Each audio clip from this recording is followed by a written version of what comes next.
नहीं, मैंने तो 2500 बार कहा है कि भाई हथियार डाल दो, तो आशा करता हूं अगर नहीं डालेंगे तो हमारा अभियान चालू है। जिसके हाथ में हथियार है पुलिस उस पर कार्यवाही करेगी।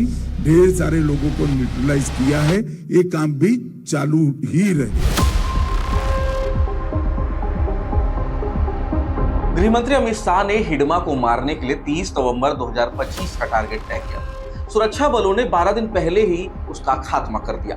आपको सुनने में ये एक आम नक्सल एनकाउंटर लग सकता है, लेकिन हमारा एनालिसिस कहता है कि बस्तर के जंगल से कंट्रोल होने वाला तेलंगाना और आंध्रा के सीमावर्ती इलाकों तक फैले नक्सलिज्म के ताबूत पर यह आखिरी कील भी साबित हो सकती है। क्योंकि 15 साल की उम्र में हथियार उठाने वाला माडवी हिडमा कोई आम नक्सली नहीं। उसने 35 सालों में 300 से ज्यादा लोगों का कत्ल किया। 26 से ज्यादा बड़े नक्सली हमलों का मास्टरमाइंड था। नक्सलियों के जनताना स्कूल में पढ़ाई के बाद शुरुआती दिनों में लोकल ऑब्जर्वेशन स्क्वाड में काम किया। नारायणपुर, बीजापुर और गढ़चिरौली में नक्सल घटनाओं को अंजाम दिया।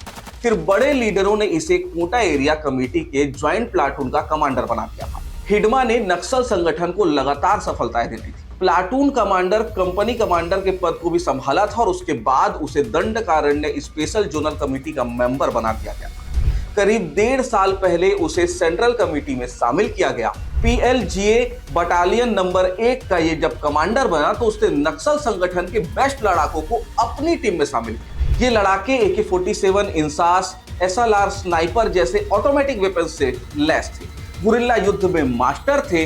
2006 से लेकर 2022 तक बस्तर में आपने जितनी भी बड़ी घटनाओं के बारे में सुना होगा, उन सब में इसका हाथ था। बड़े नक्सल हमलों की बात की जाए तो रानी बोदली के हमले में 55 जवान शहीद हुए। 2010 का ताड़मेटला हमला, जो देश का सबसे बड़ा हमला माना जाता है, 76 जवान शहीद हुए थे। 2013 का झीरम घाटी हमला, जिसमें छत्तीसगढ़ के कांग्रेस के अपर लीडरशिप लगभग खत्म हो गई थी, उसमें भी इसका हाथ था। टहकावाड़ा, बुरकापाल, चिंता गुफा, टेकलगुड़ा, ये सब अभी की नक्सल घटनाएं हैं जो हाल ही में 4-5 साल पहले हुए। इन सब में मास्टरमाइंड हिडमा ही था।